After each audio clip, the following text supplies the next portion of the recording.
Ladies and gentlemen, welcome back after the lunch break. We're happy to have you here again. That's maybe the toughest part of the day because we're after lunch, but we'll make it having such a great speakers and such an important topic, history education. My name is Wojciech and I'm coordinator for the High Story Lessons online platform, one of the educational projects of ENRS, the host of today's conference. I would like to speak to you for two good reasons. First one is that we just launched a new version of our online platform. It was made by Centrum Cyfrowe Foundation. You already heard from Natalia, who spoke about TikTok Masterclass during the Turbo presentation session. And we're happy about it. We want to share this with you. We're happy to listen your input, to hear about all the bugs you found on the website during the coffee break. And secondly, because teachers and educators are crucial actors, both target group and both creators. They are visiting your museums, they are looking for your support, they are creating content themselves. So High Story is a place where you can find ready-to-use and innovative teaching resources.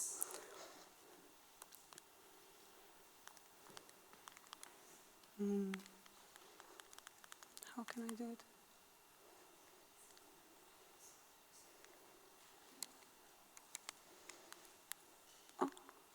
Yeah, just a few words about High Story. So first of all, it's source-based. We believe that a good source might serve the whole lesson and students are very good at questioning them. We would like to provide students and teachers with all interactive content using all the possibilities of IT tools. However, the sources are still very important and they're hardly replaceable. Secondly, ready to use. You can see all the different formats we would like to provide teachers with. Like the general idea is to make a teacher's life a bit easier and to give him or her something ready to use.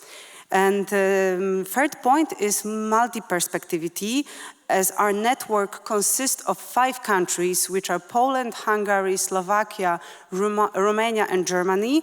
We are presenting different perspectives on the same historical event. Fourth point is that one of the main goals of the platform is to foster critical thinking skills among students. That's why we decided to tackle such topics as disinformation and memory conflicts. And the last point is the exchange of knowledge. We are holding a series of webinars. The next place will take place after the holidays in September, and we'll speak about the genocide of Roma and Sinti. So just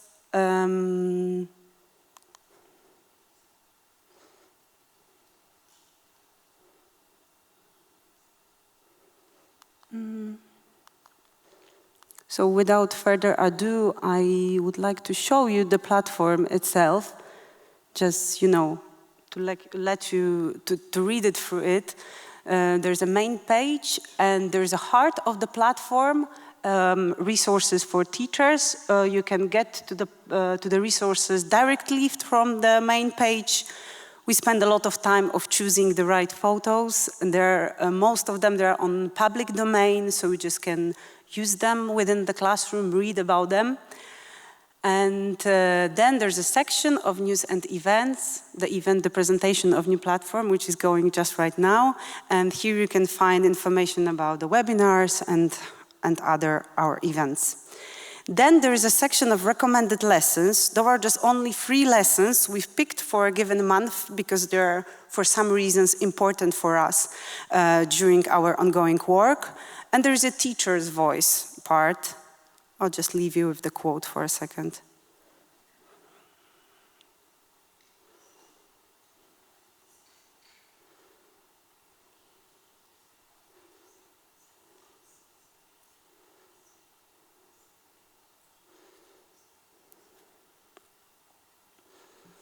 And there's a photo of Jasenovac's Memorial, Croatia.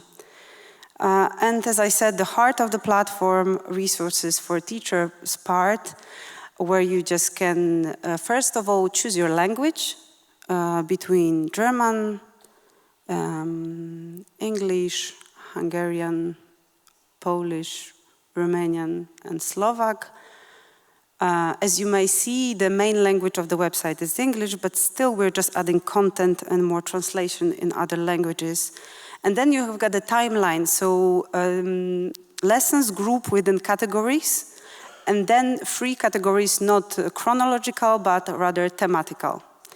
And then I'm just scrolling down to see the content available and the lessons.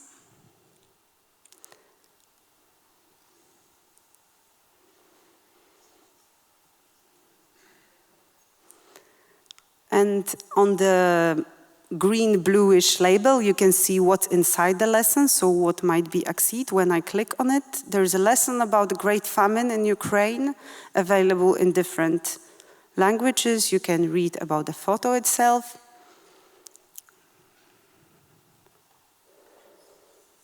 Read a short introduction and download the teaching resources. For example, presentation on different memory places dedicated to Holodomor worldwide.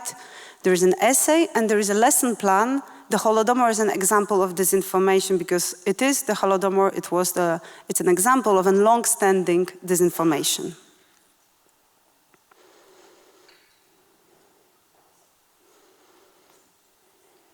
You can also watch the webinars recording. During this webinar, a teacher and an expert from the Holodomor Museum from Kiev was talking about how to remember the Holodomor. And then teachers can browse through gallery and download photos and then use them during a lesson. I'll just get back briefly to the resources about this information because I think that speaking about AI, it is really crucial part to teach students how to tackle this information. And we prepared the lesson, for example, about this information of the Russian Federation, example of great falsification, historical fallacies in the propaganda of totalitarian regimes. And I'll just show you a lesson about contemporary disinformation. That's the photo of President Nixon. That's a photo from a movie prepared by the expert. It's a deep fake in which Nixon is reading his speech prepared for a possibility that the moon expedition didn't succeed. So he's reading funeral speech for his astronauts, but of course it's a deep fake, so it never happened. And then students can take part in a lesson about a deep fake. And read an article in which you can find this story of Nixon's speech and other, and of course they can take part in other lessons dedicated to disinformation. Watch a short animation, for example.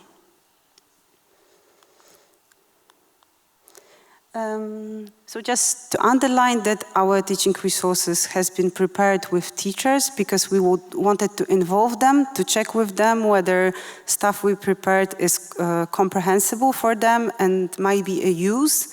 And then, of course, as I told before, address important topics, those who are present in the curriculum, but also others, as I mentioned, the Roma and Sinti genocide or the Great Famine in Ukraine.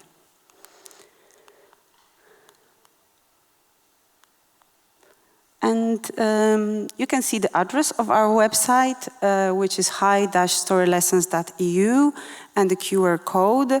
And we're just inviting you to write us. It's everyone in the Turbo presentation said we just kindly invite you to cooperate, to give your input for the platform.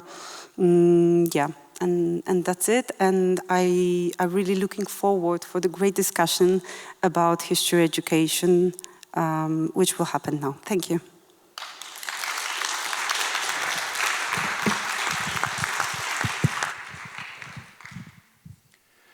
Thank you very much. Indeed, we're hoping to have one very exciting discussion right now. Welcome everybody. I'm really happy to see you all in Polish History Museum as I'm the spokesman of this museum, and I'll be the host of this discussion. I really have wonderful panelists Thank you that you made it today to Warsaw. There are three of us on three discussants on the scene, and we have one via internet, right? At least that's what we're hoping for. So in the meantime, let me just do the brief introduction. We have the discussion, which is entitled History, Education, Freedom and Modern Technologies. And that's in itself very interesting. Oh yeah, we have. Are we here with, do you hear us, Elias? Elias, do you hear us? Oh, we can't quite hear you, I think. Or can we? Hear me? Can we hear you?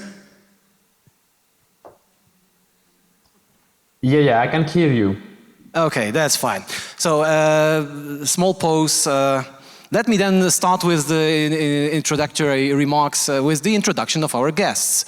Emma Nardi. Emma Nardi, hello. I'm just very grateful that you made it here today. Emma Nardi is let me be official at this point, is the president of International Council of Museums.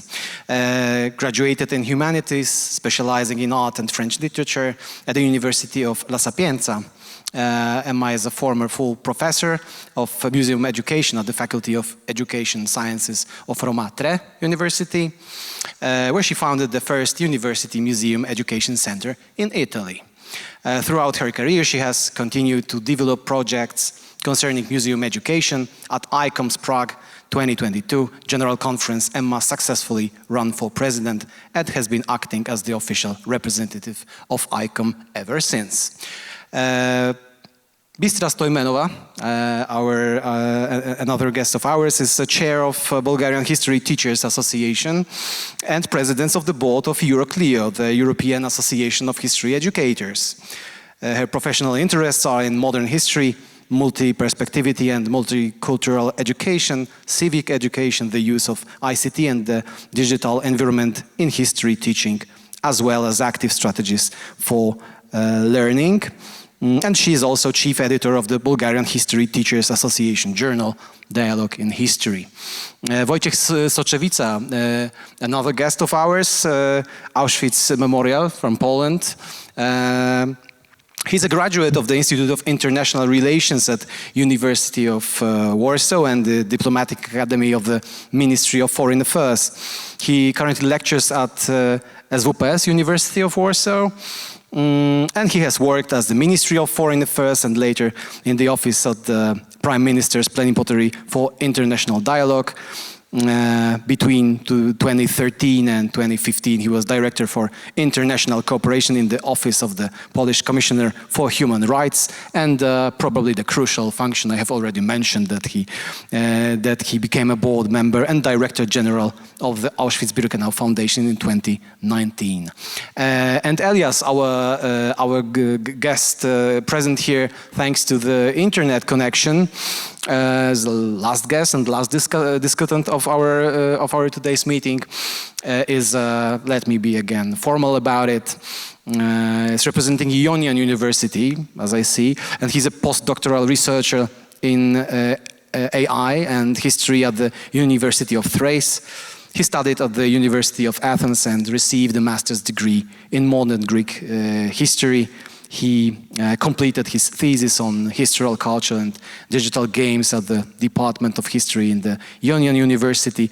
He has taught history and philology courses, and his research interests include historical culture, consciousness and thinking, and also social media, public history and digital games. Let me maybe be that as for the formal aspect of our meeting. Then here comes the discussion. I think that I would like to ask each of you, starting with our Italian guests, for your preliminary opening remarks about the general question that we have here. teaching in itself, modern ways of teaching, AI, internet, like the great revolution that we went through, or we actually very much in the middle of still?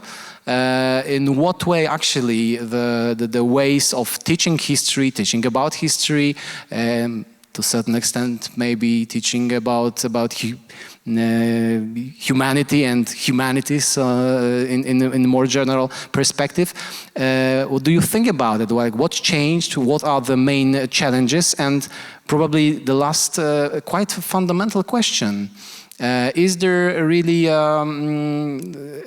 seriously, we have freedom, and is freedom somehow endangered by the fierce development of technology? That's the starting question. If you may please start with your remarks. Thank you. Well, it's a very large discussion, and perhaps we should put some point in clear. Technology are neither bad nor good. It depends on how we use them.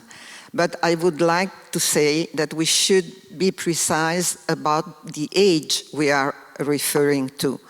Because, just to give a practical example, in the Silicon Valley, where all the tycoons of the new technologies live and work, schools don't use technological tools until the children are 16 years old.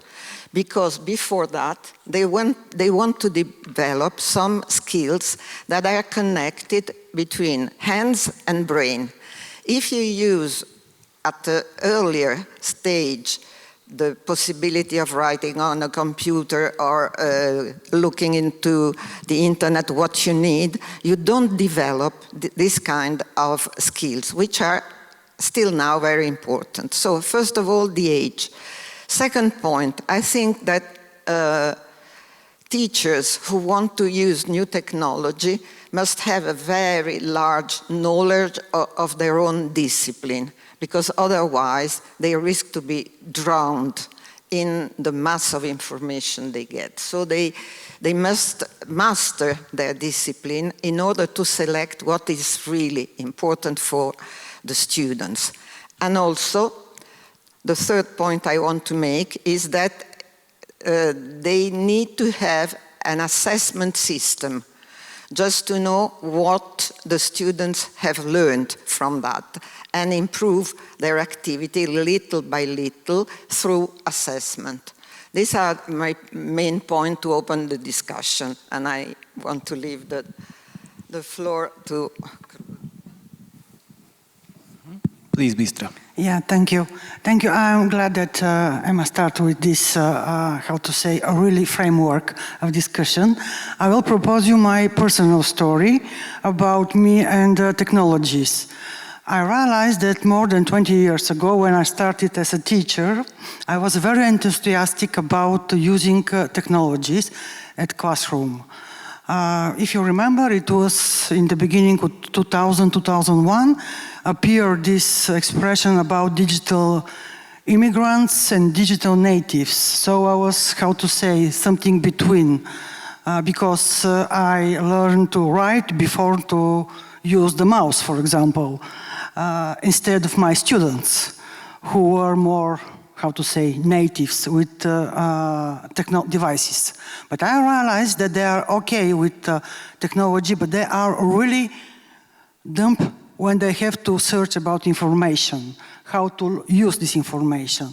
So probably from this period, when we have, the beginning of digital era, because we are living in digital era, and this is probably the most serious innovation, probably after the printing press, if you want to put in historical scale in some way. So the problem is not how, but on which way, because all technologies, they are not target, they are a tool. And if you have a real good master of your discipline, of your methodological preparation, you're sure how to use on every level all those technology, there is nothing to be afraid in your classroom. I mean, I'm speaking from the part of the teachers.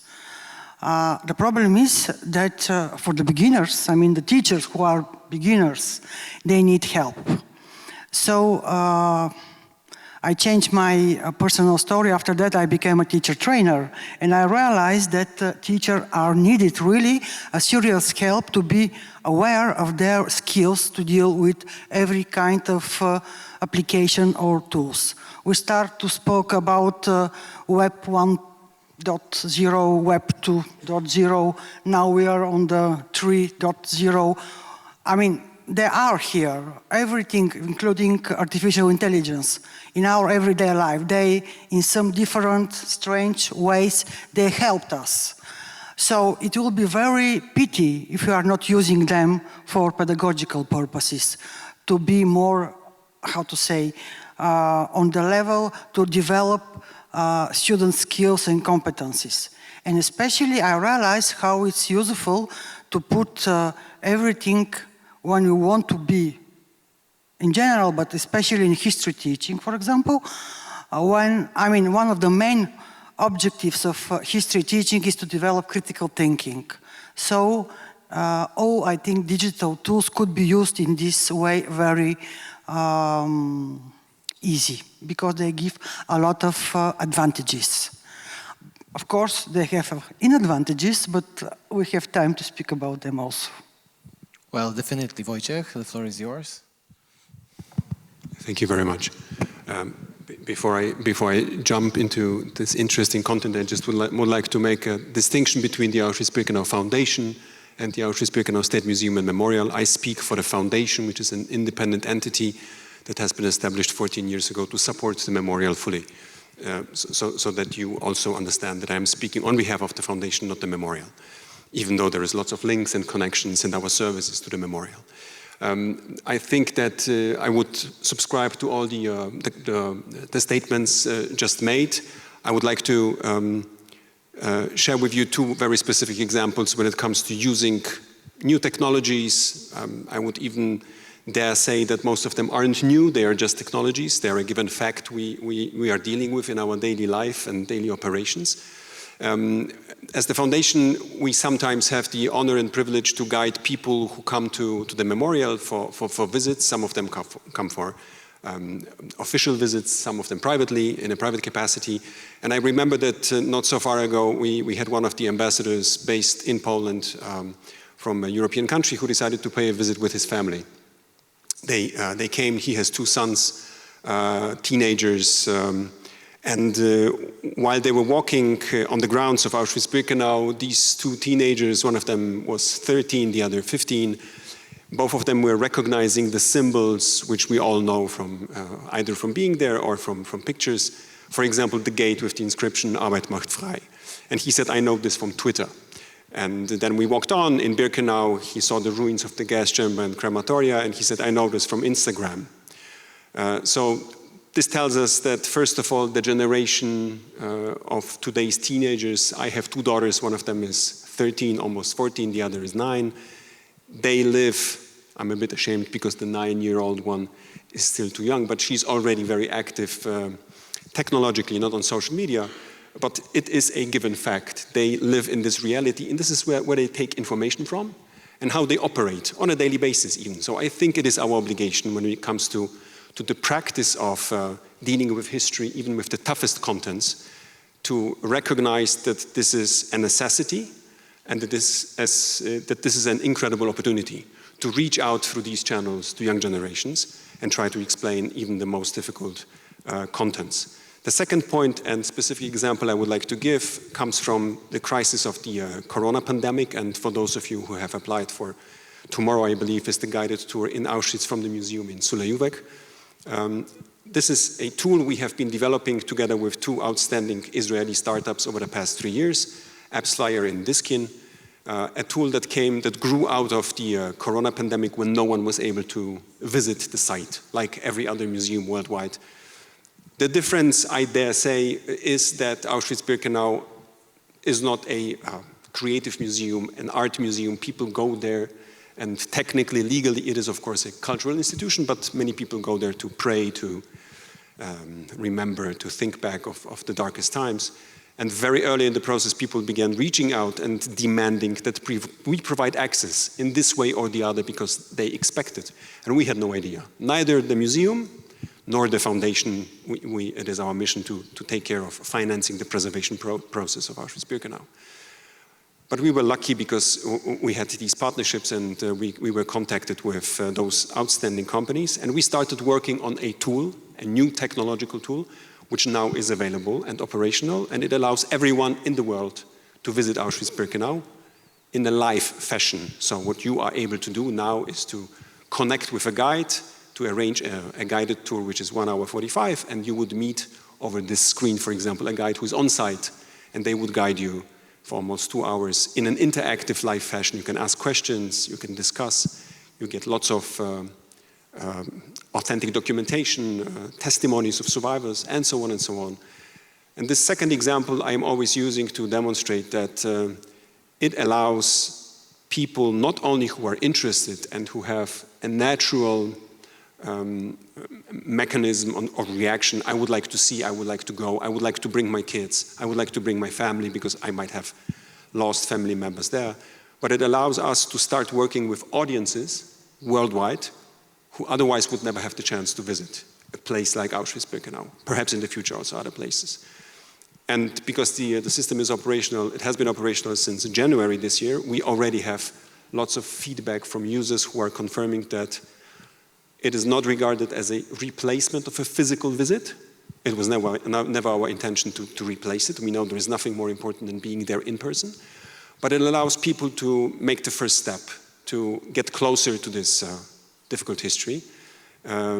It's a wonderful tool for schools, for young generations who, because of costs, travel time, organizational reasons, will never have the chance to be there. So this certainly is a new technology, and I think that it's a massive opportunity that should not be overlooked.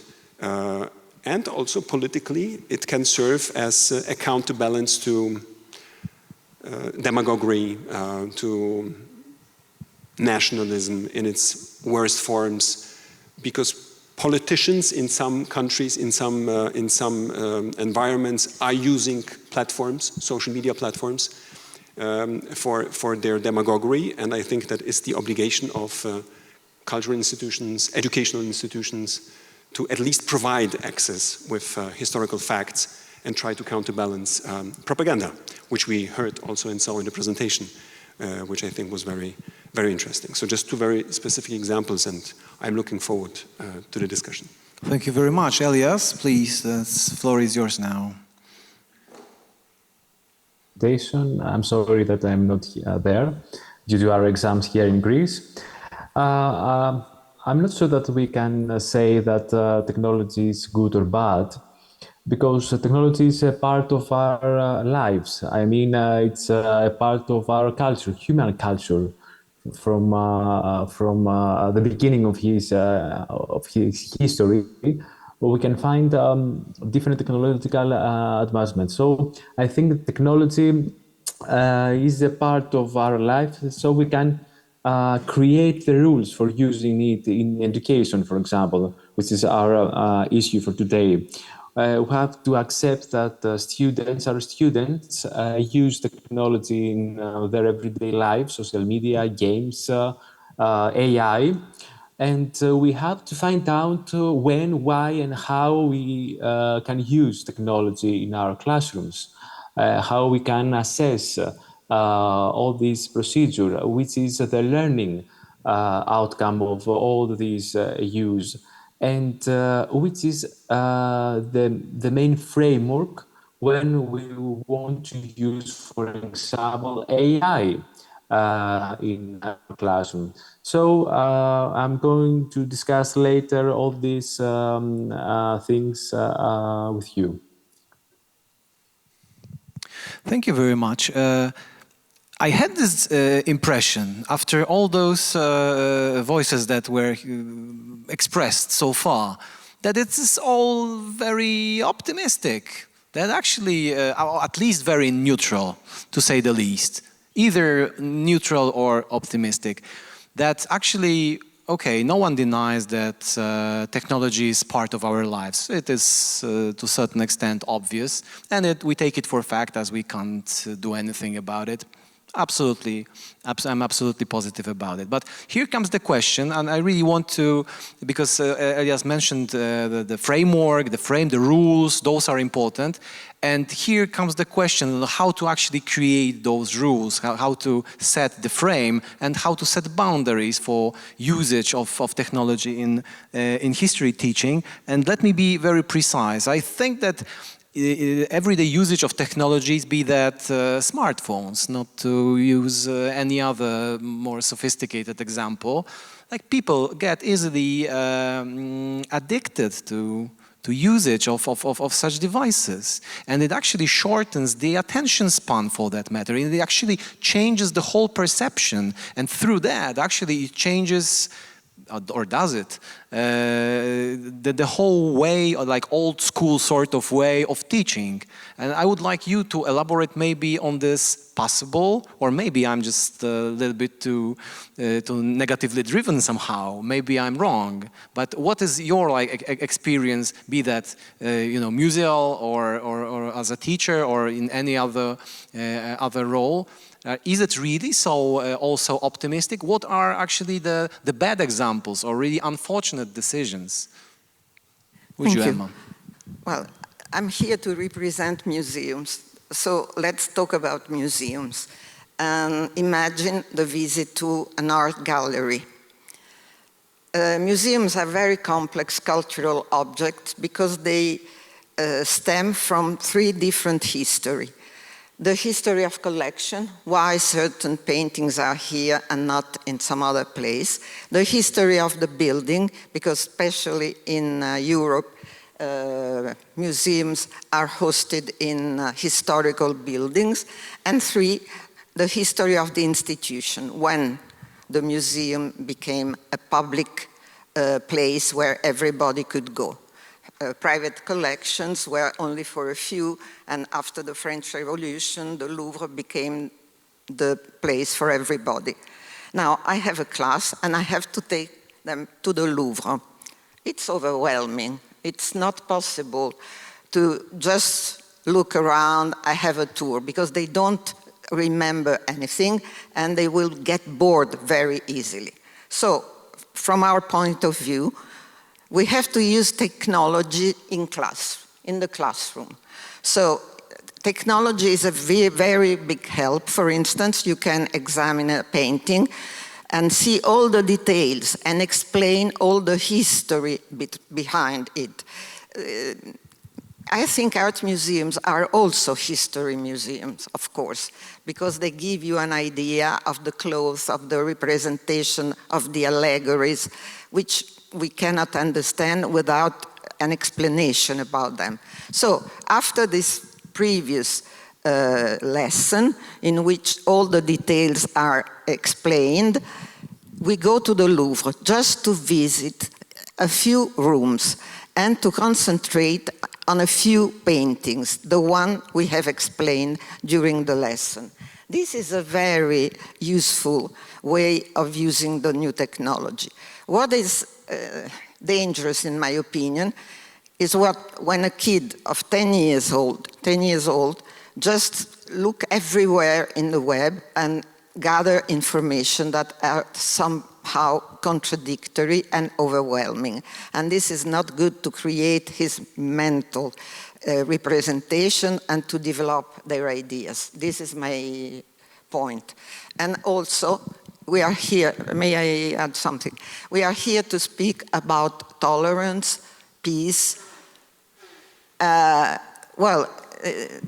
Social media can be very violent and can draw the attention on phenomena that are perceived as true and perhaps they are not. So there is a common problem of violence. For instance, in my country, there is a serious problem of violence against women, what we call femminicidio. It's easy that a woman who wants to leave her partner is murdered or attacked. And this violence of the society is represented also through the social media.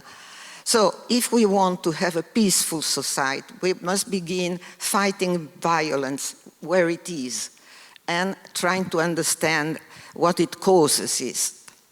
So once again, there are pros and cons, but we have to be aware of the cons to use the pros in a very satisfactory way. Yes, Bistra, please. I'm glad that we hear how it's difficult that students went to a museum and follow a topic or something other developed in exhibition. I can give you an example of how exhibition could come to school. If you remember, 2020 was not only the first pandemic year, but also the summer of 20. I mean, a very huge, large movement against controversial historical heritage. How we are dealing with this heritage. I mean, it was not only in the United States, but also in Europe. So after that, appear that we have a lot of controversial past. And one of the ways, if you want to build an inclusive society, is to decide how to approach all these controversial memories, stories of different groups making this society.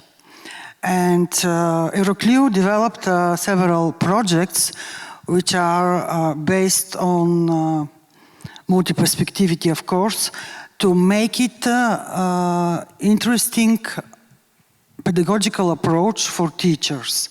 And one of them was to build your own, for example, the topic immigration. By the way, one of the very hot topic in the last 10 or even more years, not only in Europe, but in the world. So you have a lot of sources. They are digital sources, because a lot of museum collections, art gallery, national libraries, they are online. They have a lot of sources, I mean images, because this is important when you want to make exhibition. So, to make the long story short, in this the idea is to, for the class divided in groups, to build their own exhibition of this topic, choosing, making a selection of a huge amount of images, visual sources, and make the conception of exhibition, how they will make in different halls, which script they will use, which kind of explanation they will give to different rooms or different images. And in fact, they have to build not only how to think as historian, but also like a person from museum, curator, for example. So it's interesting from different points of view how they could build their story based in their classroom about museum, about exhibition. And I think it's good because very often we underestimated students that they are not capable of thinking or dealing with more abstract things, I mean in education in general.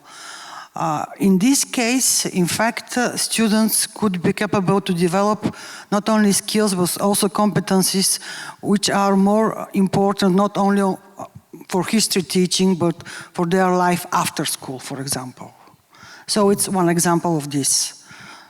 I think we could, I mean, we have a feedback from teachers using this kind of approach, and they was quite positive about this dealing with exhibition at school. Yeah, so Wojciech, please, I would like you to take the floor. I just have this feeling that we also mentioned Facebook sort of media, and this is like one element, like social media on the whole, and the emotions in there, and like this more of like technical way of using technology. So those are actually two quite apart, right? From at least so far that we have. Yeah. So we'll go back to it. So please, Wojciech, the floor is yours. There's so many interesting issues that tackle our daily work, and I would like to give you specific examples because I am more the practitioner. Social media, you mentioned Facebook, which for dinosaurs is something new. A couple of years ago, I remember when there was this discussion if Auschwitz-Birkenau should have an own Facebook account, being a conservative place, a place whose mission it is to preserve the authenticity, because that's what people come to see, to experience. It wasn't very obvious, right? Facebook, Auschwitz, it doesn't go along. Now, the memorial, the wonderful press office, they take care of over 2 million followers right now. There is, in the record year 2019, right before the pandemic, there were 2.3 million physical visitors who come to experience this place. And of course, social media is one of the channels through which the mission of the memorial should be transported. And I believe that whenever, this is my personal view, that whenever we have issues or events that can be regarded as controversial. A couple of years ago, some of you might remember, during a heat wave in Poland, the museum administration decided to use sprinklers outside the territory of the memorial in front of the entrance. And immediately there was an outrage in the media worldwide. How come that the Auschwitz memorial is putting in front of the entrance showers, right? The association showers, gas chambers, Auschwitz is very close. I think, although the consequences are very difficult for the press team because they have to deal with responding and reacting to these issues, and there is many of them, I think that the educational component is the most important one. And every such controversial issue is a very good opportunity to reach out to the global audience, and Auschwitz-Birkenau is regarded as the symbol of the crimes of World War II, in particular the Shoah being UNESCO World Heritage Site and the only former concentration extermination camp regarded as a World Heritage Site from World War II. I have absolutely no doubt that these examples are very good ones which allow exactly that, to educate and to talk about which role museums have to play today, and this role is changing, I think. It is also changing, from our perspective, Auschwitz-Birkenau and other former concentration extermination sites, because the generation of witnesses is passing away. Next January, it will be the 80th anniversary of the liberation of Auschwitz-Birkenau. Most likely the last big anniversary of an active role of survivors. Most of them are in their 90s. And that will mean that the education about the crimes of World War II will change in nature, right? They will not longer be able to enter into school classes and meet with young people and share their experience and act as a warning voice, right? We have seen, we have witnessed. This has led to something that has begun as discrimination, has led to the chimneys of Auschwitz-Birkenau. And we are warning you because there are signs nowadays that could be interpreted as the first steps toward something similar. So I believe that the nature of museums is changing, and ethnic decisions must be taken into consideration when we use new technologies. This is a separate big topic, but something I would also like to delve deeper into perhaps in the next statement. But I just want to make sure that whenever we decide to develop something, we started working with virtual reality, where we tried to recreate the historical camp. We started working with these technologies I mentioned in the beginning. Ethical decisions. What can we do? What can we recreate? And are we allowed to recreate anything that has been destroyed on purpose by the Nazis, for example? These decisions have to be made, and they are discussed live, currently, as we speak, right? And we have to weigh, is it a good way to demonstrate history in a recreated form, or should we leave it? What is very important for us, and this is a blessing for an institution, a museum which tells a living history, is that we still have survivors who are telling us this is what you should do, and that's something you should abstain from. Because they know the boundaries, they feel the boundaries, and they have the ethical the ethical ability and competence also to show. But in a couple of years, we will have to find other ways to make these decisions, and they will be very difficult. Elias? Yeah, I'm not so optimistic, as you mentioned before. That's why I discussed about rules, framework, and how we can understand the changes in this digital revolution we live right now. I think we are going from the observation to participation or creation or recreation, as we just mentioned before. And as you mentioned, the smartphones and how students, smartphones, any kind of smartphones, and how students use it in a museum or in classrooms as well.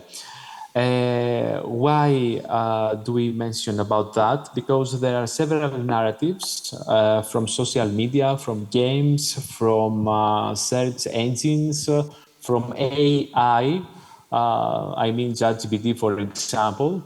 And I think that the students can read about the historical past from any smartphone, from any kind of narrative they can find in these digital platforms, and they can easily come in touch with the historical past. But we do not know which narratives they can read or they can follow, and which narratives can be understandable about the historical past.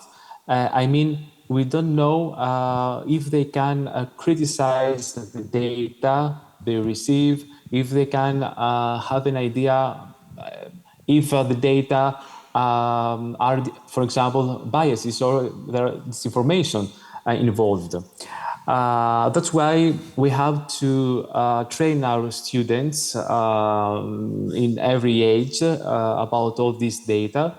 I think that as we are enslaved with the smartphones, they are also enslaved with all these digital platforms.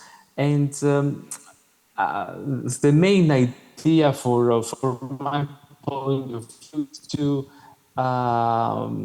to use them in classrooms and then museums as well, in order to make more easy for them to understand the new narratives, and we can use all these narratives in order to be trained perfectly about the historical past. Mm-hmm. Thank you very much. Yeah, absolutely, something please. About the narratives. I mean, the narratives is something one, but if you work in your classroom with primary sources, which are in the base, I mean, to form the narratives. I mean, before the digital age, there were a different kind of sources. Primary, secondary, you could contrast, compare, and make conclusion that they are contradictory or they could additional information giving. I mean, developing all this line of teaching in the digital tools could be easier because you make a narrative that you want to give to your students and to make them reflect and to make their critical thinking compare with different sources. In some way, I mean, in some way, it could be even not biased. It could be not chronological correct, for example. I mean, it's possible to have this kind of dealing with chat RGR. I mean, it could be like this because, I mean, nobody's everybody could make some mistakes. So even when you have a more, how to say, more evident gaps or slips of something that you're not proper to your historical thinking, I mean, it could be turned and to be used in the classroom with students to develop their skills. So in some way, if I have to generalize, even some negative aspects of all digital tools could be used to develop critical thinking of students. Because they have to be aware that things are not one-to-one. They have to read, to reflect, think as a historian in some way. I think this is also important. Yeah, I think actually it's crucial, and those voices and this round were insanely interesting, because I found it striking that we mentioned museums. Well, we are in the museum, but let's see, what is a museum? Museum in itself is a structure of a history telling, to a certain extent, we may say. There are like a bunch of definitions of what the museum actually is. But what is so important about the museum, it actually creates, be that a story or actually shows an artifact, which is like a given something. And there are certain limits. There is no democracy that we can say this or that. No, it's a given. Whereas the social media and the internet, the broadly understood internet, is democratic in not necessarily the nicest way, if you know what I'm trying to say. It actually, well, the example for me is, the AI pictures generated that are actually blatantly fake, because of this or that, because of the fact that they are just generated on the ground, using the great numbers. Well, here it comes. We have on one hand we have museum, which is not really a very democratic institution in a sense. And this more than democratic, actually anarchic to a certain extent, internet, and I can see that there is it's a very fierce division between the two. And the last thing I wanted to just state, because what, for example, Wojciech mentioned that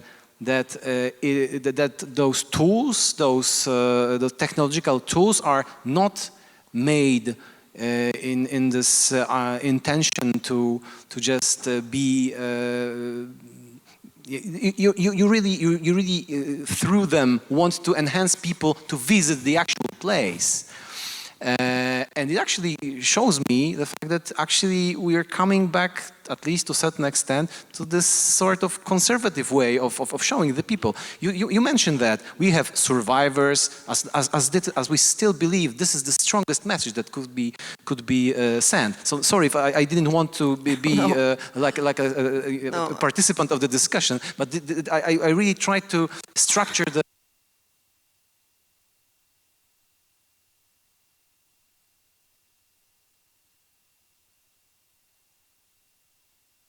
ICOM spent 3 years, and the new definition was voted in 2022 in Prague. Why it took so long?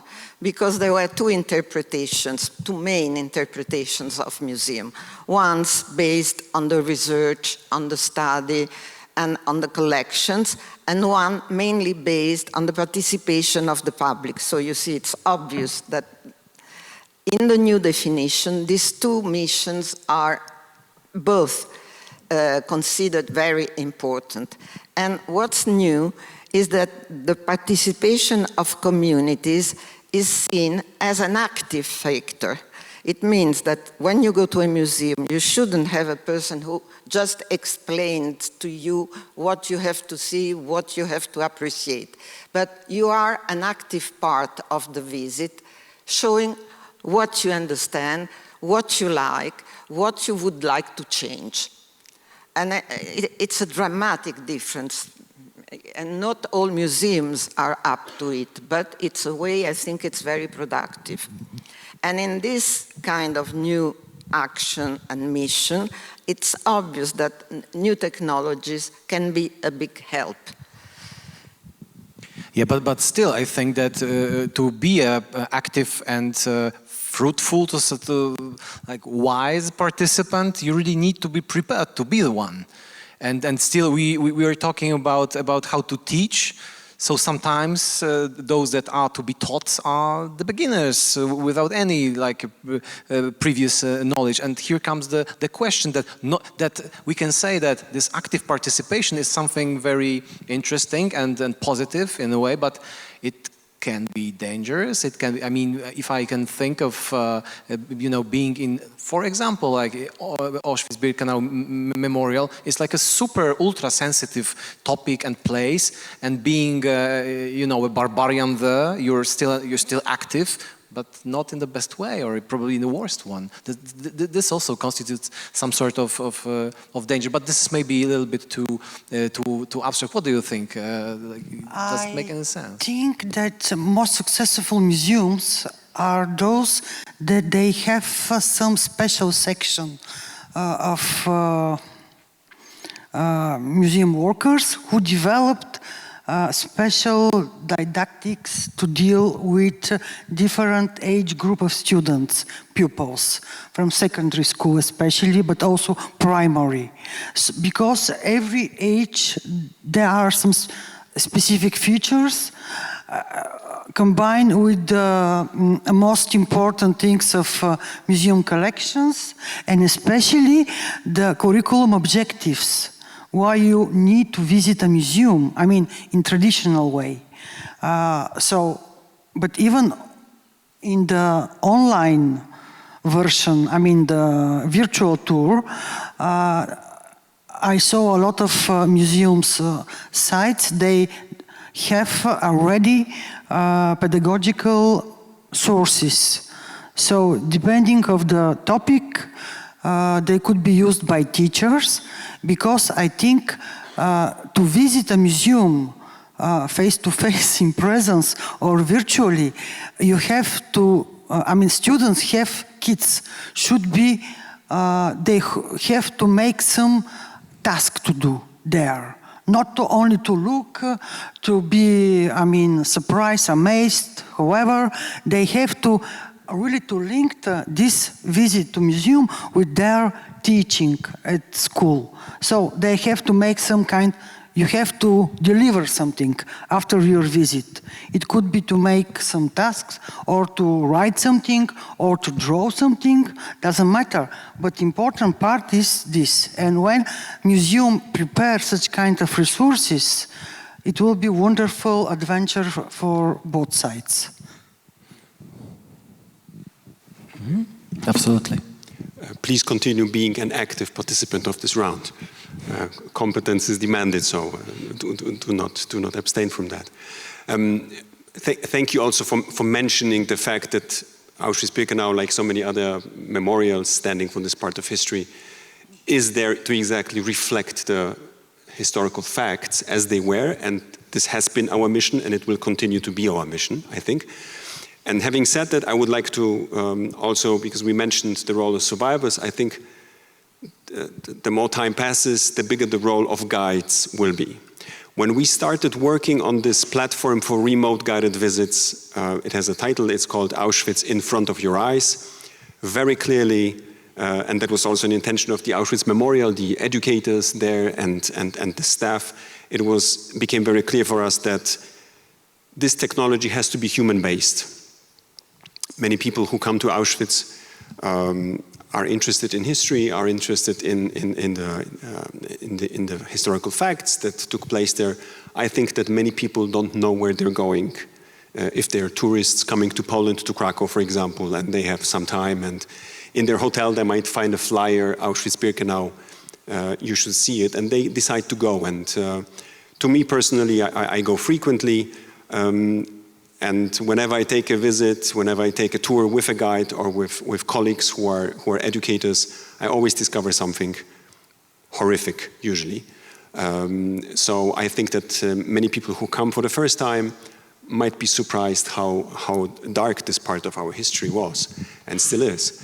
So we were it was very clear for us that in order to transmit emotions, and this is also, I think, one central role of museums, the transmission of emotions, which can have a warning role and a function in us, human beings, this technology must be based on human beings. And that's why you can experience a guided tour over the screen, but you are meeting a living human being. There is someone at the other end who will guide you through the process. We have pre-recorded some of the material because as a virtual visitor, you can enter buildings which are not accessible to those who are physically there because they are protected in terms of preservation. They haven't been finished yet for the preservation, but we could enter with a camera, with a team who pre-recorded, and we're using these recordings in the technology. But the guide is there constantly throughout the whole experience. And this is necessary because those guides, 350 of them who are guiding in 20 languages right now at Auschwitz, they are the ones who will carry on the message, and they are the ones who will carry on this incredible mission of telling and telling the story over and over again. And I also think that their role will be changing with witnesses passing away. People will treat guides as those who are sort of witnesses, and I can share with you, we had a very interesting online guided tour last week with Google here in Warsaw, who decided to support this technology also with their competence and know-how. And during that guided tour, we had a guide, an excellent guide from the Auschwitz Memorial, and in the end, she was open to take questions. And one of the questions was not relating to the history of the site. It was, why are you doing this job? What has driven you to be there? And what is your history? And she said, I am a teacher by profession and I work at a school. I have been doing this for many, many years. In the beginning, she took these tours 7 days a week. And then she realized that it's incredibly burdening, that she's sort of burning out. Also privately, as a wife, as a mother, she said it was a horrible stress function. And then she decided to make a step back and to focus on her primary job at school, but also continue as a guide at Auschwitz-Birkenau 3 to 4 times a week. And that has helped her emotionally, psychologically. But the important thing is that people are more and more entering into this psychological sphere of what it means today to us, and to guides in this case, to be there, to speak about this history. And I think that one of the reasons is because people like us would like to understand what is the meaning of history for us nowadays. I mean, this has happened over 80 years ago. It was horrible, but there were other horrible things in human history. Why is it so important to us today? And I think that these human beings, these life voices, they tell an interesting story. Why has someone decided to be a witness from there, coming from the region, perhaps having a family connection, but committing your life to this important function? And there are many functions, I'm sure. Also these are very often ethical decisions, right? Try to make, it sounds very general, but many of these people are very committed and they have this conviction that they are doing, and this is not related to Auschwitz-Birkenau, I am sure that they're doing something that can really change the thinking of us as visitors of museums, which is a critical point, I think. Yeah, let me please pick up this line, and well, now it'll be Elias' turn to give his voice. But just a small question beforehand is because I know that Elias, you are an expert, if I may say, in gamification and in using games in the teaching process. I think that games and gamification in its entirety is the huge generator of emotions. And here comes the emotions, like the game as we can think of it this or that way, and those ethical decisions. And there is certain discrepancy, I think, in between the two, or there is not. Elias, if you may refer to the voices already. Yeah, my involvement in museums are based on games, as you mentioned before, not only in the museums, but in classrooms as well, and in a physical environment, such as escape rooms in museums or digital escape rooms, or digital games which have already created for the Greek Revolution, for example. Yeah, I think that the participation, the experience, and the meaning of empathy are the three main characteristics of games if the creator are based on a pedagogical way in order to be students integrated in these kind of narratives. I have to say that there are multimodal way of coming in touch with the historical past. And I think that students or people in general, when they feel that they play with a historical period, they feel that they have to totally understand the micro and the micro history of the period, the personal history, and the historical contents of the game. If not, the game is not successful, and the user, the player, I think that they cannot understand the meaning. That's my point of view for the game. It's not an easy issue. It's very complex.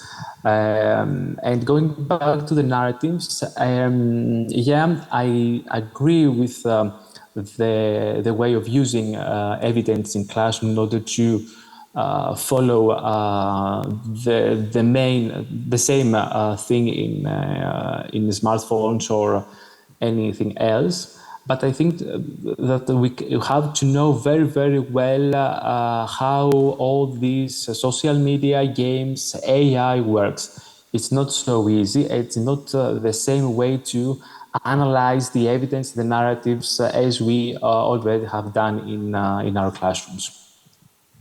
Oh yeah, exactly. I mean, AI is totally the topic that finally we should just spend at least some time to talk about. I quite recently, together with our friends from the communication department from our museum, we went through the sort of meeting when we discussed possible usage of AI in the everyday's work of our communication department.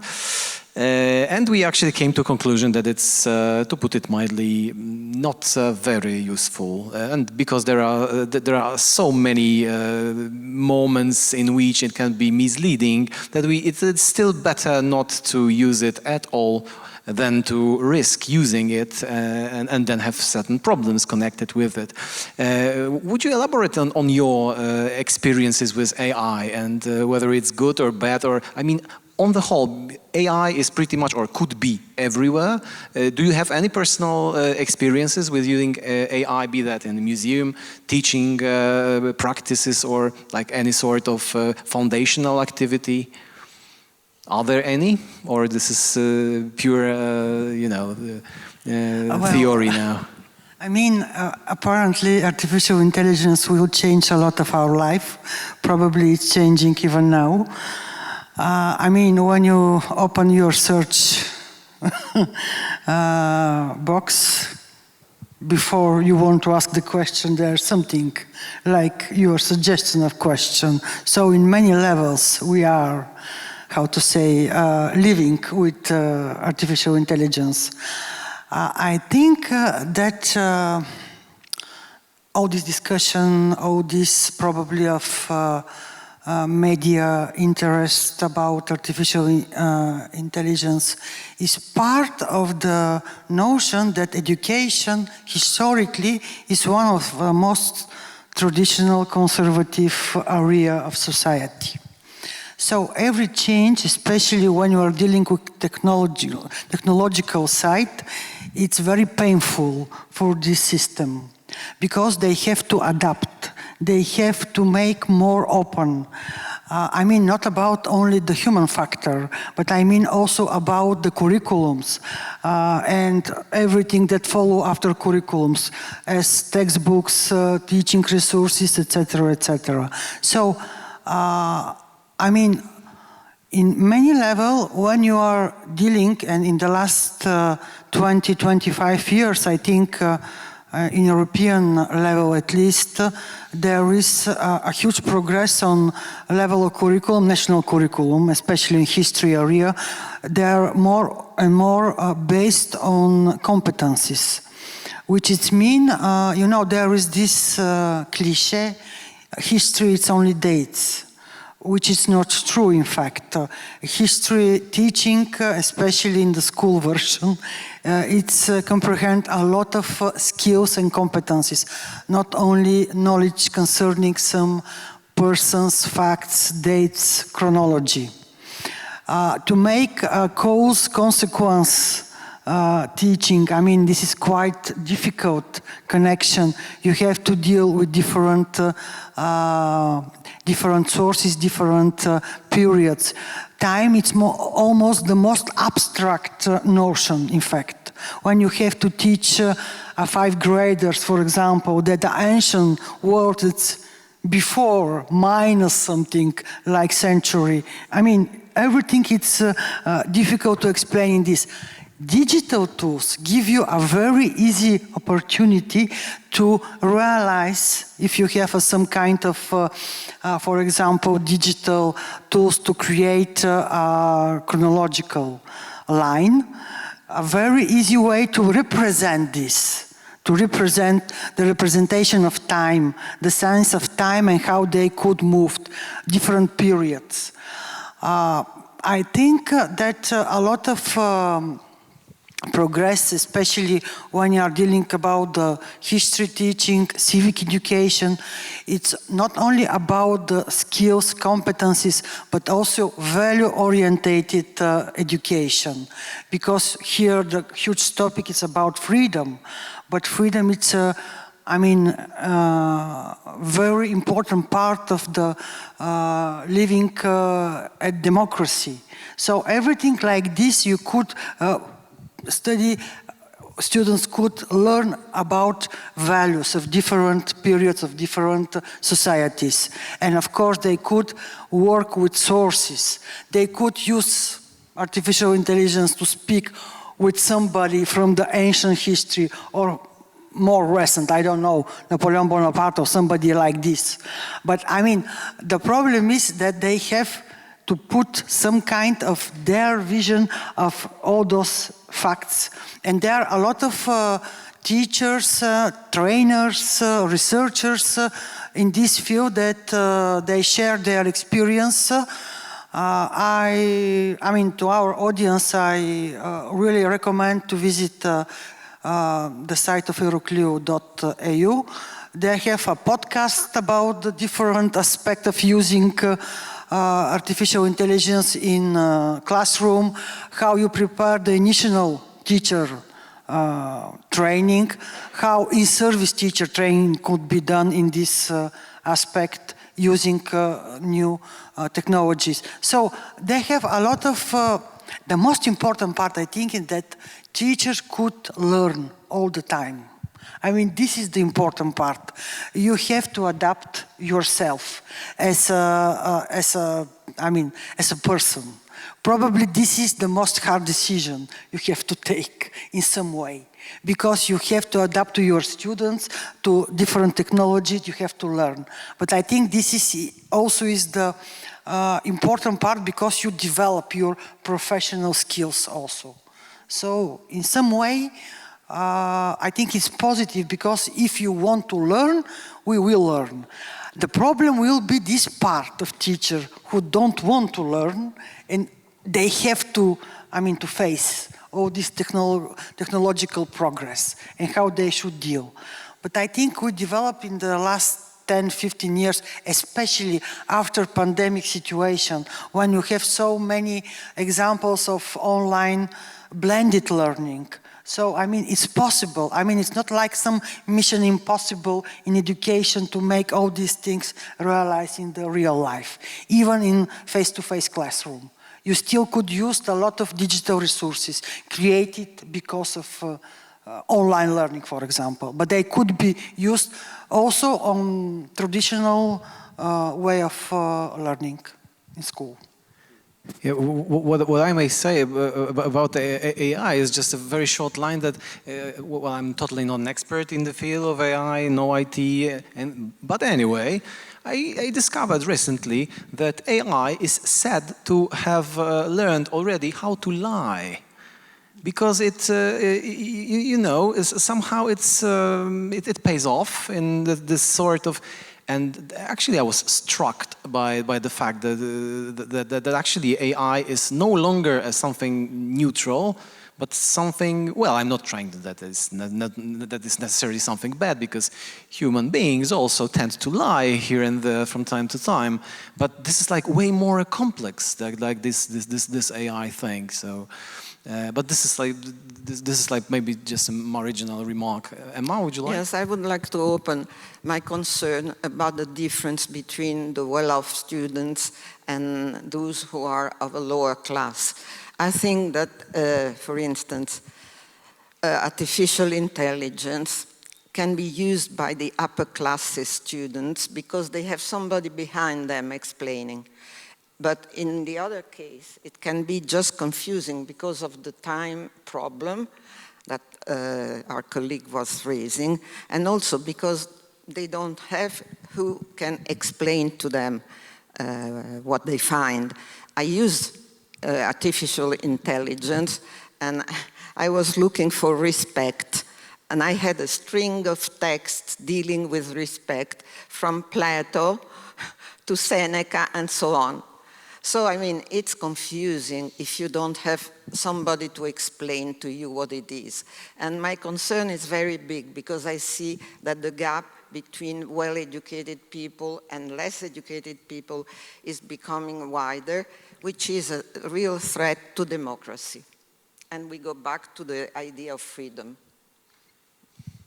Yes, I think it really is essential. The accessibility of the technologies. It's not necessarily only about AI, but it's more a broader feeling. I can think that let's say dealing with Auschwitz-Birkenau as a symbol, as a tool for teaching is if I can think of all the institutions, probably the most complex, because you have the actual facts, survivors, the gravity of the story told, and the challenges of the modern era, be that AI, but democracy on the whole. Like there are so many important fields, and are there some that you tend to just say, okay, it's too much for us, and we are not doing it? Because when I think of technology and what it helps with, sometimes it helps you handle with more problems, like you can easier, or maybe not. Like, does it make any sense? Like the thinking of technology in that way? It makes perfect sense. I think. It's good that you mentioned that AI discovered how to lie, and that we human beings also know how to lie, because I think that when we take another example of autonomous cars, recently I read that there is a study when an autonomous car without a human being behind the wheel crashes, there is outcry, and we're all afraid the technology is not ready. But whenever on a daily basis a human being crashes a car, we just wave it off, wipe it off, and say, accept it as something normal. So perhaps in some areas, new technologies are more reliable than human beings already.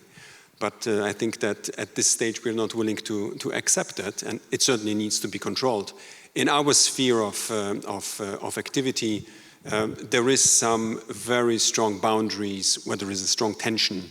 You used the phrase discrepancy. I think there is a strong tension between what we would like to do and to use and to test also, and those things where we are not ready to make the step yet. To give you a very specific example, I mentioned virtual reality. Some time ago, we decided to recreate Birkenau from 1944, when the camp was at its biggest scope, in virtual reality, so that people in the future in goggles will be able to enter into the camp as it was back then. Not in order to feel in the shoes of prisoners, that is a no-go, for example, but as visitors from today who have the opportunity to see how the camp looked like. The idea was never to recreate silhouettes or prisoners, physical prisoners, or guards, or barking dogs, and so on and so on. And this is the boundary between, I think, historical recreation and gaming. Although I think it is a fluent one, and it will be moving in the future.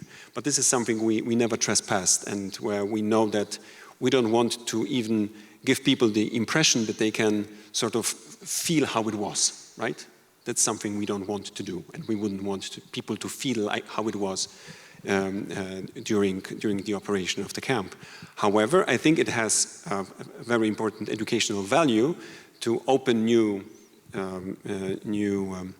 dimensions and provide scholars, researchers, conservators with the opportunity to see how the camp actually operated, if we are able to recreate it very, very precisely. And this is why the scientific section at the Auschwitz Memorial was involved in this process, and they really checked every barrack that was recreated, every guard tower, if it was that size, if it had these dimensions, and so on and so on. This program has not been launched yet, it's not fully ready, but it's a very interesting experience which shows these tensions. Another example with virtual reality is that we decided probably not to let people in once the technology will be ready and everything will be recreated, including gas chamber and crematoria. Most of you probably know that all of the 4 gas chamber and crematoria in Birkenau had been blown up by the Nazis. Today what we can see are only the ruins of those crematoria. They are evidence of the crimes.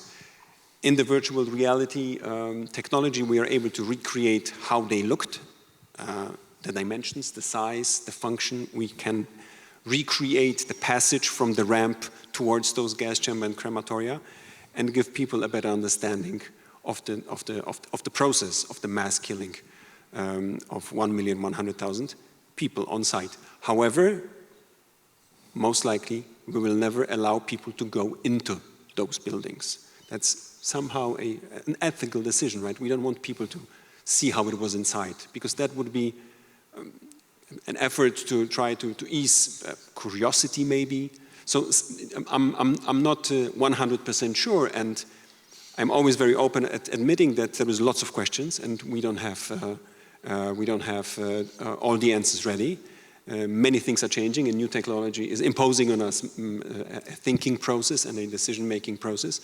And that's the same case here, that somewhere a boundary still has to be drawn. And in this case, most likely it will be the fact that you will not be able to go into the building. Because if we allowed people to go inside, why wouldn't we want them to see a chimney in operation, right? Why wouldn't we want them to make the next step? And that would be gaming, that would be playing with emotions, and that would be very dangerous, I think, and that would be something more than the documentation, the historical recreation of something that is authentic. We don't want people to be there. If they decide to come, if they decide to visit, we would like to give them an authentic site, possibly a recreated, 100 accurate recreation of a historical site, but nothing more. It is on us, visitors, to make these individual decisions. What are the lessons that I'm drawing from those horrible times? Mm-hmm. Elias, tell me, like from your experience, how does this drawing boundary between what is morally acceptable or unacceptable, how does it look like? Is it, from your experience, does it go in the right direction? Like on the whole, you think that, okay, we have gamification for that matter, and we use it pretty much nicely and wisely? Or are there any, and here comes like bigger question, which I would like to ask at this point, what are the,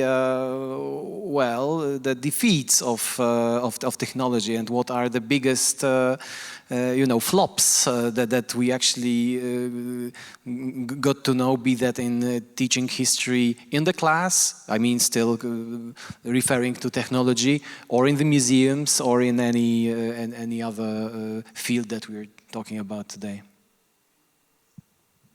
Yeah, no, I think that we cannot use technology and gaming for everything. I think that that is clear. And you cannot play with everything about the historical past. It's not easy to do so, and there are boundaries in the case when we want to recreate something or play with something. That's why we are very, very careful when we want to create a game, how we are going to do so, which are the evidences, and which is the gameplay, how players are coming out with historical past. That's, I think it's very, very important for the creators. But when we are going to create a game for the serious game perspective, I cannot speak from the producer's perspectives. I mean, all these games that are going to be creating in not in a pedagogical perspective. Going back to the technology, and the most important for us is the AI, because we are going from the programming to learning in that case, and we have to know very careful. We have to be very careful about the data, because AI is the process of building intelligence machine using all these data. I mean, all the past data, that's the main case of these systems. Learn from past learning and experiences and perform human-like tasks. That means that they have to learn from the previous data, that's the meaning of the supervised learning, or creating a new meaning, that's the meaning of unsupervised learning, and learning from the examples, from the past examples that humans have done in the past. So how do humans be creative when they use all this past data? Can they create something new from all these materials? I think that students have to be very careful about that, and we have to be focused on the data literary skills, the computational thinking as well, not only creative and critical thinking, and algorithmic thinking, in order to follow three main aspects: the aspect of the learner, and the meaning of the personalized learning when they are trying to use all these past data, how teacher can use all these technological tools from the perspective of AI, in the meaning of feedback, assessment, personalized support, and the systems, how the timetable organization or learning diagnosis, admission decision can be helpful for them. But all this we have to connect to the history and history education. How we can use all these past data in order to understand historical past, how we can understand the meaning of history when we use data that are the most common data from the net. When the search agents use only the data that some humans have created and they have involved already in the net. I think that this is the ethical dimension, and there are several problems when we want to create a new text, or students create their own text using only this data. Thank you very much. I think it's really Bistra. I completely agree with the colleague that really gamification, there is some limits, especially Syria games, require really a lot of potential and resources to be developed with educational purposes, in fact. But I think all this that we discuss there are a lot of true things, but there is one thing which is very important for education, and this is evaluation, assessment. In many aspects, it's difficult to evaluate or to assess things that are the topic of our discussion today. Mm-hmm. So, I mean, there is really limits by the educational system, because you need to progress, but in the end you have to evaluate, to assess. So, I mean, probably in the future, I don't know, artificial intelligence could be, I don't know, examinator, but for the moment at least, we don't have this kind of, I mean, issue. So evaluation is something important. Mm-hmm. Emma? May I? Absolutely. Well, I would like to make a distinction between knowledge and emotion. So let's take the tragic history of the Jewish Holocaust. We can find a variety of sources on the internet. We can study statistics, we can study history, all what you want. But if you want to get an emotion, you need a lively participation. And I would like to quote the Children's Museum in Jerusalem. It's an underground museum in which you enter a tunnel, you know it. And it's completely dark except for the sparkling lights of candles. So you are in the dark, and the voice repeats again and again the name of all the children that were killed during the Holocaust. And so you proceed with this voice, this like a lullaby, you know, very monotonous and repeating thousands of names. After the tunnel, you get in a circular room in which there is just one exhibit. There is a column, a transparent column, and in it there is one shoe, one small shoe like this. This gives you a strong emotion, and no electronic media could give that. But of course, in order to understand the tragedy behind this small shoe, you need to know all what's behind, of course, and here is knowledge. So I think that this is totally the crucial thing, like Wojciech used to refer. Just to add two brief remarks, I fully agree with this statement, and I would like to say that this is exactly the idea of the new exhibition that is being prepared at Auschwitz-Birkenau, which is going to be probably even more conservative than the current one. There is an absolute need for reducing additional impulses, additional emotions. If you have such a rich collection, to use a term from museums, authentic remains from the victims from Auschwitz-Birkenau. We have, for example, 100,000 shoes. Most of you have seen it probably in the exhibit. We have 8,000 children's shoes. And if you allow people to enter into this history, explain through a human being, through a human guide, what the history behind these items was and is, and then you demonstrate them, this triggers an emotion, and this triggers an understanding, hopefully, in us. So I fully agree that working with items as traditionalist as they are is very good for triggering emotions and hopefully understanding. On the other side, I wanted to say that AI, which I didn't refer to, is it's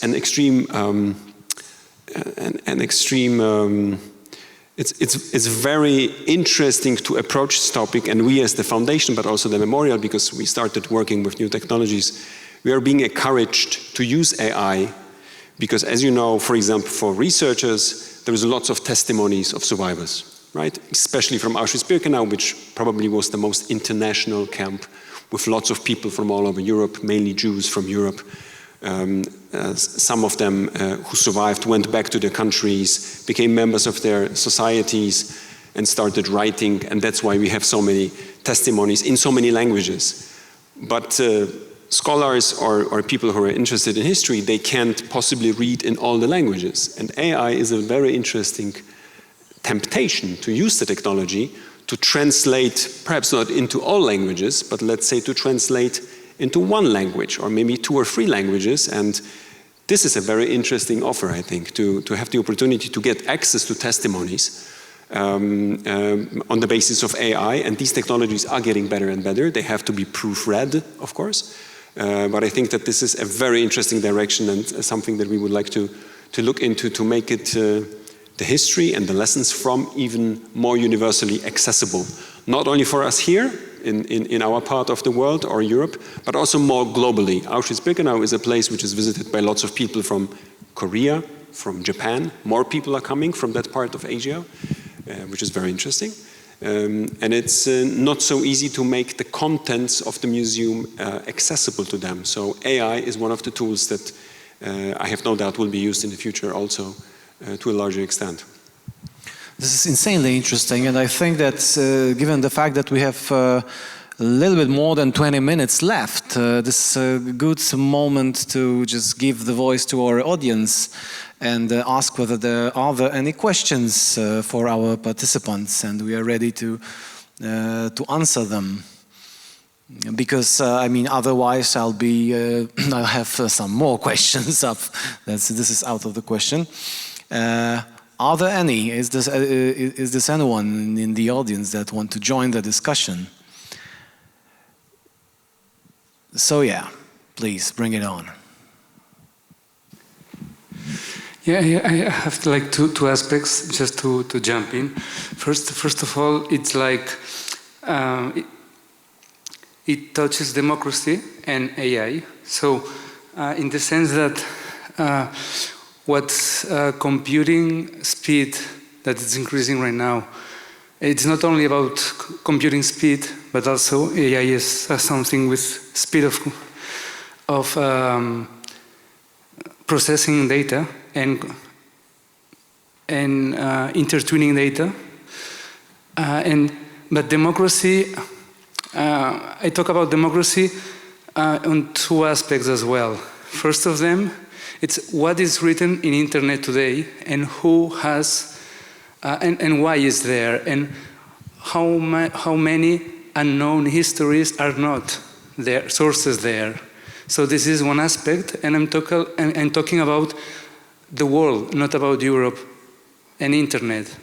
And so we have huge gaps in this sense by one side, and by the other side, yeah, I could speak a few weeks ago with the vice director of an important newspaper in Spain and in Catalonia, the oldest one, and he told to the audience that media are becoming content curators, and especially since AI appeared, and there are so many sources available of information that I'm a journalist. I studied mathematics as well before, but and history of science later. But journalists are told to become gatekeepers, or goalkeepers, if you want to translate in the sport. But gatekeepers, again, as those who can critically collect data, but again, not all data are available in the net. And talking about the net, there's something material at the very end of the internet concept that it's again something material that's has relation with data conservation in hard disks somewhere in huge buildings, in supercomputing. I mean, these are lots of things I'm connecting and I'm putting on the table. But first of all, I go back to democracy issue and what's in the net and how we can give access to people to explore and express themselves and interact with AI, thinking globally as well. So you are free to try to answer the question or make your comments on it. I think that we will now try to answer briefly this question. if you want, I can answer to this question. Yes, absolutely. Yes, please. I think it's very, very difficult to do so, because when we're going to when the AI try to find out the results for an issue, for example, the Greek Revolution, the result is about the most repeating data that the net can find. That's the meaning of, very simple, the meaning of the AI. So if I want to present my story for my family or anything, it's very, very difficult to find it out. That's why the meaning of democracy is a subject that we have to discuss more carefully in another maybe panel. Any other of our discussants want to? We cannot do it for our side. Mm-hmm. No, when we talk about democracy, we should consider that we talk about Western world, because don't forget that half humanity doesn't have even electricity. And so, what's the problem of democracy? To help them, to let them develop as they wish? I don't know, of course, but it's a problem that we have to keep in mind. I may add, last year's survey made by Open Society Foundation Barometer amongst 30 countries, not only from the Western world, but all around the world, including Africa, Asia, but also Europe. There was a very interesting results. I mean, democracy still deliver. I mean, more than 72% of respondents there prefer to live under democracy than other regime. What is interesting, the younger respondent, the age group of 18-35, they are more or less for democracy, about 57%. At the same time, the older generation, up 55, they're almost 80% for democracy. In some way, this desire of the very hard-hand authoritarian type of style, it could be really attractive to younger. I mean, 18 years, it means they are from this century born. So in some way, this is the important task of education, to contradict and to make it, because not freedom is everything usual.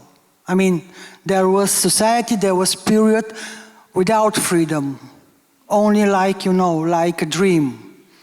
So not to have again this dream, it's better to make a good thing in education field at least. The way economical rights are leading quite huge before political rights, which is confirm your suggestion about rich and poor countries in some way.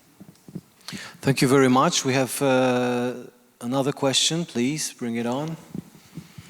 Thank you for a very interesting and very thought-provoking panel. I would like to challenge the panelists a little bit, because I feel that there was this juxtaposition where, on the one hand, we had the wonderful, great museum in which people entered with no knowledge and exited with perfect knowledge about the history, and we just have to get them to the museum. And on the other hand, we have the horrible social media and horrible internet, which will just give people too many choices, too many options, and they will just be conflicted and confused at the end of the day.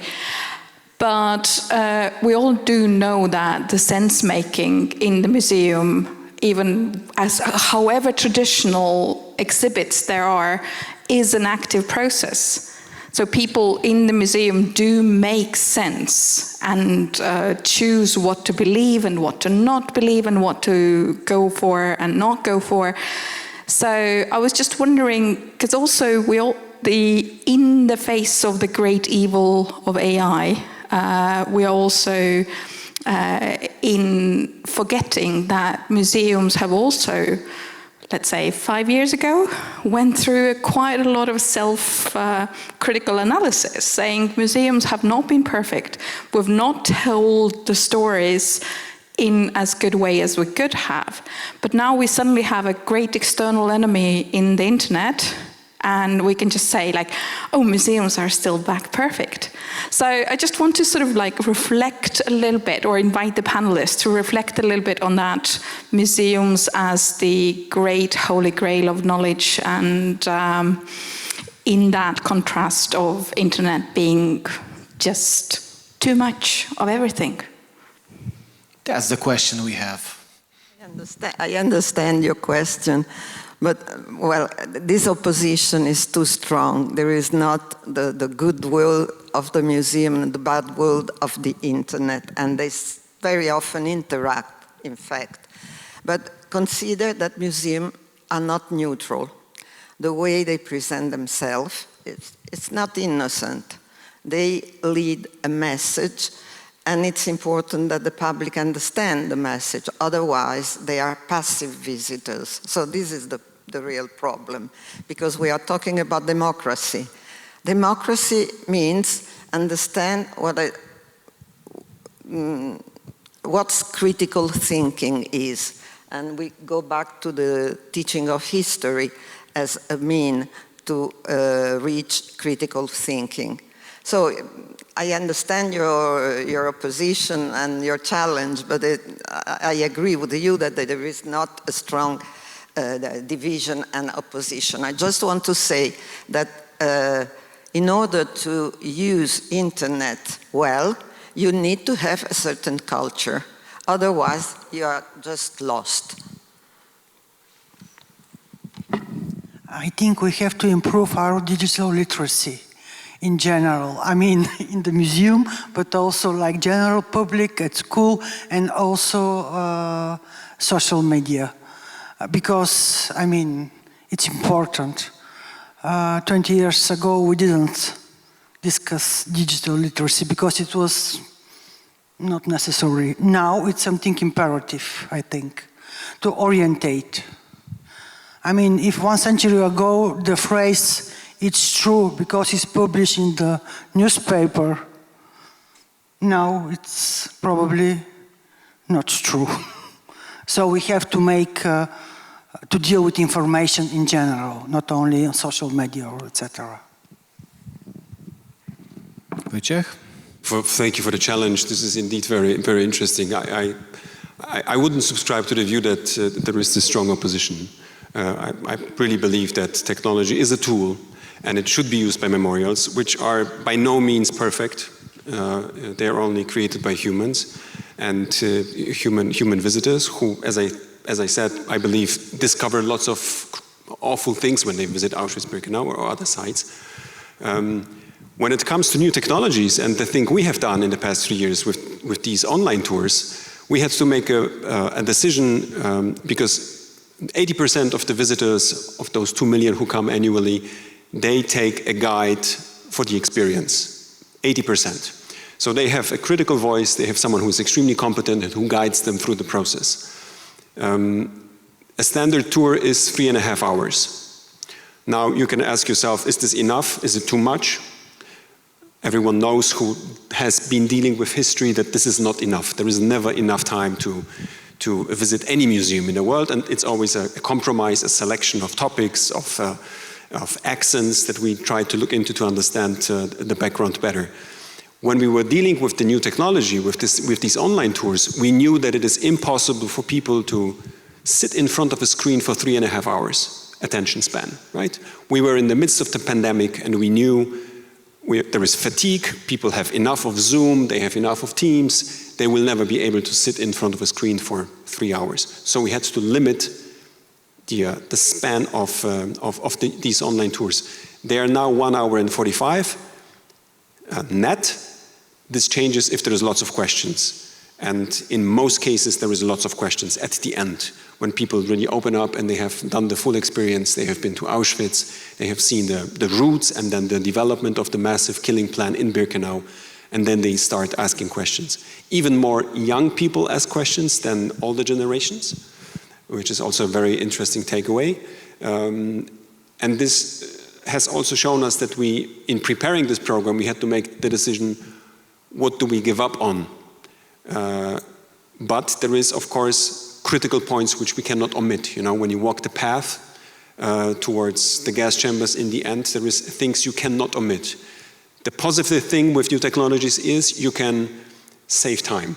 You can travel with a drone from spot A to spot B, and you don't have to walk. Everyone who has been in Birkenau knows that from the entrance gate to the end, it takes you 30 minutes walking. With a drone that has pre-recorded footage, you can save time and you can transport viewers within 30 seconds, using that time to tell the story. So I really would emphasize that new technologies, social media, Facebook, whatever we call them, but also AI, they are an incredible tool that needs to be in check, and with the awareness that we are constantly learning, and we don't know the answers to most questions. I think this world is developing so quickly.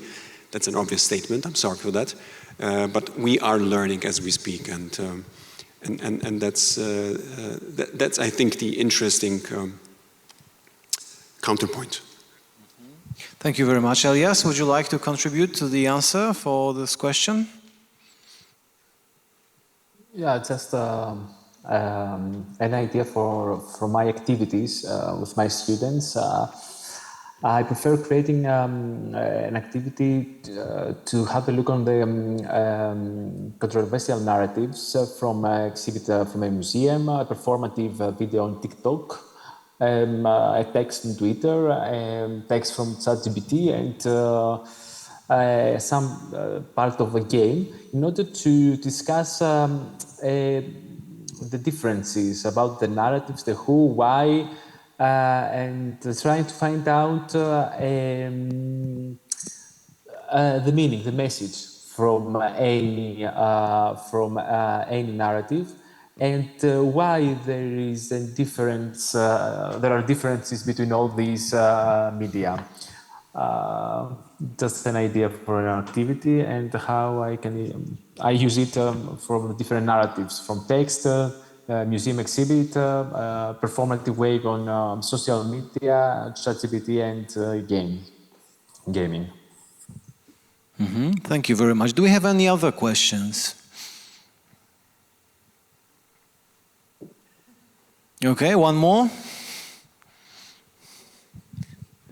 I think that we just have 5 minutes, which is just a perfect shot for...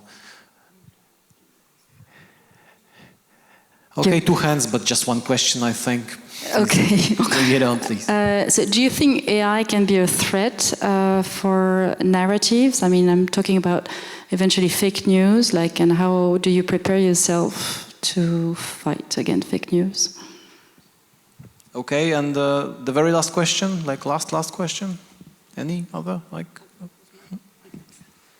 No, I wanted to put my question in a very simple way, because I was inspired by what you told about the distinction between emotions and the knowledge, and about the museum in Jerusalem. And maybe it will look like this in the future, that internet is a place where you get knowledge, and emotions and museums are a place where you get emotions. So you're just reading, as you thought, you're reading about something on the internet, you're just getting the facts, and then you're just going to the museum and you just got all these objects, all these emotions, and all these places and smells and stuff you cannot get on the internet. So that's just maybe, what do you think about this vision? So, and the answer for this question has to be really concise, as probably each of the participants you got exactly what I wanted to say. The emotion is what we look at the original and in the real setting of a museum. But in order to have emotions, we also need to have knowledge. Emotion in a cultivated place stems from the knowledge we have. Now, I remember the first time I saw the Parthenon, I cried. Why? Because I had a long history behind me studying it. So it was the place, but it was also what the place represented for me as knowledge. Bistra? I only want to add that one of specific skills in history teaching is empathy. It doesn't mean that you have to like some historical person from the past.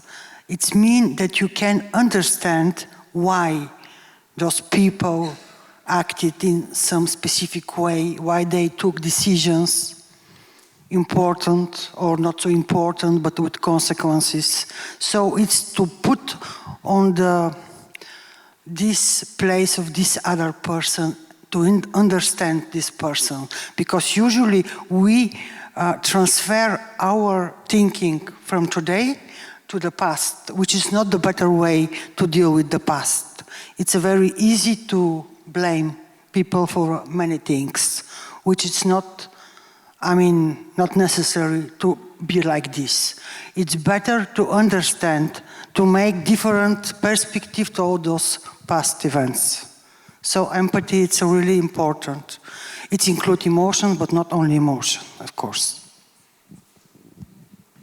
I would be very cautious in assuming that new technologies are there or will be there in the future to provide facts only, while museums are there to provide emotions only. I think it's a central role of museums to provide information, fact-based information, and this is, in my opinion, one of the most successful fields of operation of museums, certainly from World War II, which are teaching, actively teaching through social media, through educational programs, with schools, and so on and so on.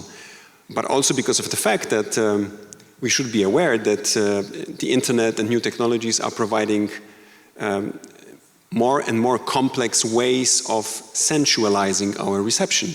When you put on VR goggles, smell is not something that is there yet, but all the other senses are triggered already.